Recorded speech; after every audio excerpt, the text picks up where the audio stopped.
Jina langu ni Renova. Wengi sana sana wa vijana hapa kambini wananiita Uncle Reno. Kutoka Burundi. Nimezaliwa kwenye kampu ya wakimbizi, kwenye refugee camp Rwanda. Ni kusema miaka yangu 48, 48 years. Ni kusema niko mkimbizi wa maisha yote, na hiyo ndiyo inanituma nipende sana wakimbizi na nipende kuwa karibu yao, sana sana watoto na wa vijana, juu nakumbuka na najua kwamba maisha kwenye kampu kwa watoto na wa vijana sio rahisi, na kwamba wanahitaji mtu kama mimi ambayo iko na ile experience ya maisha, akuwe karibu nao na aweze kuongea nao, kucheza nao na kuwatia nguvu.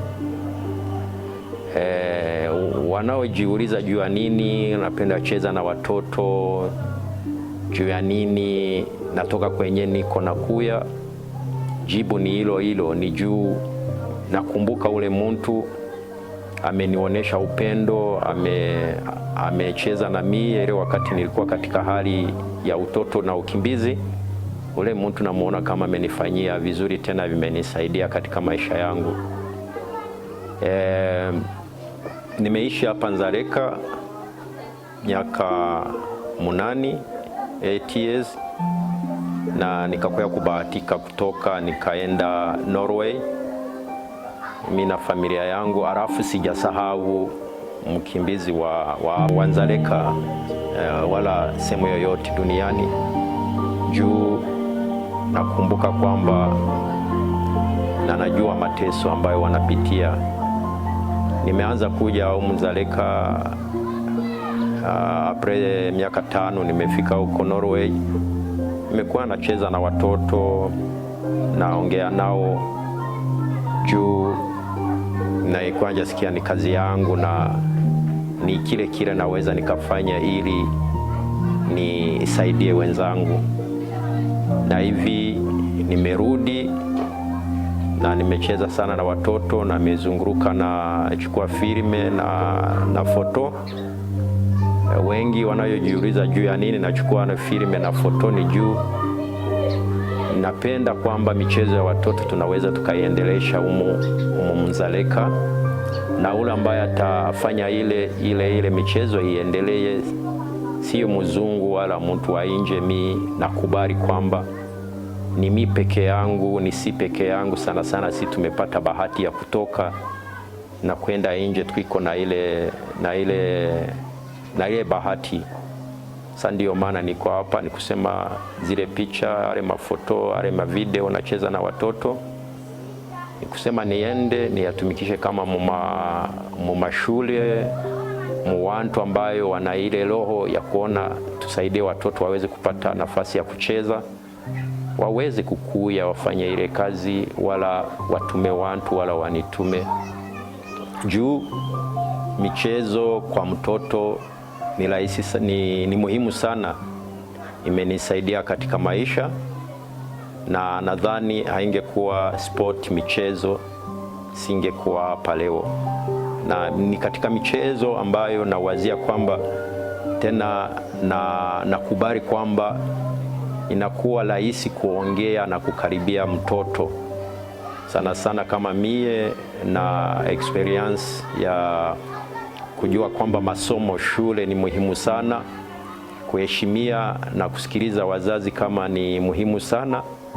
Sasa ni katika wakati wa ile sport, kama nakuwa na wakati wa kuongea na watoto na waongea historia yangu na nawaelezea namna hivyo vitu viwili ni muhimu, na nimeishaona kwamba wanaelewa zaidi na wanaichukua serious zaidi. Kitu kingine, wakiona watoto wako na anko ambaye anawakumbuka, ambaye ameishi kama wenyewe, na ambao leo amekuwa mtu mzima, ili nawasaidia kuvumilia kwamba mie imenisaidia kuvumilia na kufaulu kwa kuangalia watu ambayo walikuwa kama mie hiyo wakati. Ni hiyo na ujumbe wangu kwa wazazi ni kwamba wajitahidi sana. Najua mateso yapo, shida zipo, halafu waweke wakati wa kutosha sana kuonesha upendo kwa watoto na familia zao. Juu baba yangu na mama yangu hawangeonesha upendo, hawangejitoa juu ya maisha yangu, singesimama hapa leo. Inasikilizika vigumu, halafu nadhani pamoja, watu wakienda pamoja tunaweza tukafaulu. Nimeisha jaribu, na vile nimesema kwamba nimeanza kurudi Nzaleka kuanzia 2010. Nimeisha jaribu, nikaona inawezekana. So, niko na kazi nafanya ya kutembeza kinga bicycle Norway. Nimeanza 2014 na imeisha onyeshwa kwamba hata wazungu, ukikuwa organized na ukikuwa na ile roho ya kujitoa na kujituma maviro nafanya, wanaweza wakasaidia na kuweza kuokoa hawa watoto wetu na wa vijana wetu. Kwa kawaida shida sio kusema eti wazungu wala watu wengine kutoa hela wala kuja kusaidia. Shida ni juu watu wameisha kuvunjika roho, juu wanadanganywa sana. Sasa maendeleo ya project au ya kazi za kusaidia, kuna wengi ambayo wanasema kwamba wanazifanya, halafu wanazifanya namna gani na wako na wito gani. Sasa ni si peke yetu kana. Sasa maendeleo ya project au ya kazi za kusaidia, kuna wengi ambayo wanasema kwamba wanazifanya, halafu wanazifanya namna gani na wako na wito gani. Sasa ni si peke yetu kama tuko responsable ya watu wetu, tujichungulie kwanza. Juu ukifanya vizuri na ile kidogo umefanya na ile msaada kidogo umelipwa, ndo itaonyesha kwamba kuna tofauti na watu wengine. Wakati nimeanza hii kazi 2010 ya kutafuta namna ya kusaidia wakimbizi Nzaleka, nimeanza kurogota chupa empty bottles, kurogota kubarabara na kwenda kuuzisha, na nilikuwa napata hela kidogo na nunua footballs, notebooks na kuja na viatu, kurogota kubarabara na kwenda kuuzisha, na nilikuwa napata hela kidogo na nunua footballs, notebooks na kuja na viatu vya mpira, na kuja na nagawia wa vijana, naongea nao na wajenga roho, na imepanda mpaka imefika wakati watu wameona kazi nafanya.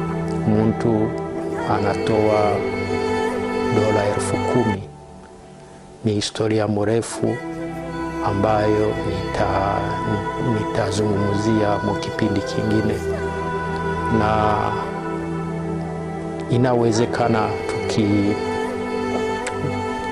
pamoja, watu tumetoka Nzaleka, tumefaulu kuja huku nje, hata wakimbizi wengine ambayo wako Malawi wala sehemu zingine Afrika, Asia, ambayo wamefaulu, wamepata kitu, tukiwazia kurudi na tuweze kuinua hao watoto na vijana ambayo wanaozea Nzaleka. Kwangu nakubali kwamba ile ndo kutumikia mbinguni, ile ndo kutumikia bingu. Hakuna bingu zingine mimi nasubiri, na kwa mwito wangu na kwa kujua kwamba kazi nayofanya naifanyia watu wengine, naifanyia Mungu, sio mie, sitaki kitu chochote ndani. Ile ndio naweka mbele. Kama nafanya hiki, kama kitafauri, kita succeed, kama ni sawa, kama hakifauli, mie nasema nimejaribu zangu. Na matumaini kama mtu anaweza kafanya kazi na inaendelea vizuri Nzaleka camp na Malawi, juu kuna wanaume, kuna watu ambayo wameonesha kwamba wanasimama na roho yao juu ya wakimbizi. Hapo naweza nikasema Innocent Magambi ambayo ameanza shirika There is Hope Malawi, na yeye nimetumika kidogo na yeye, nikaweza changia na ile kidogo ambayo nimeweza pata hapa. Naweza nikasema Remiga Kwaya ambayo ni kijana amefungua mashule ya kompyuta, ikanasaidia wa vijana kuwafundisha teknoloji. Naweza nikasema Marcel ambayo amefungua shirika ya Fountain of Hope. Naweza nikasema Alain na coach wa judo. Naweza nikasema wengi tu nimeona wa vijana ambayo wamejituma na wako na ile roho ya collective ya kupigania maendeleo ya watu wengi. Hapana, sio kusema mi peke yangu. So ni wale watu ambayo wananipa nguvu na wananipa roho kwamba ni wamoja kwa hawa ambayo naweza nawazia sana, naweza nikaungana nao, tunatumika nao pamoja juu nimeona bila watu kama wao sio rahisi kufanya kama hizo. Sasa hiyo inanipa roho, na Mungu aendelee kutusaidia juu kwamba hatufanye chochote kwa watu wetu, ni nani atafanya tena. Na naweza nikamaliza kwa kuambia wa vijana, watoto, wakimbizi na wengine wote ambayo wako kwenye shida, kama wajipe moyo. Mungu anajua, na kuna watu ambayo wanawazia na wanapiganisha ili na wenyewe maisha yao aweza kuwa bora. Asante.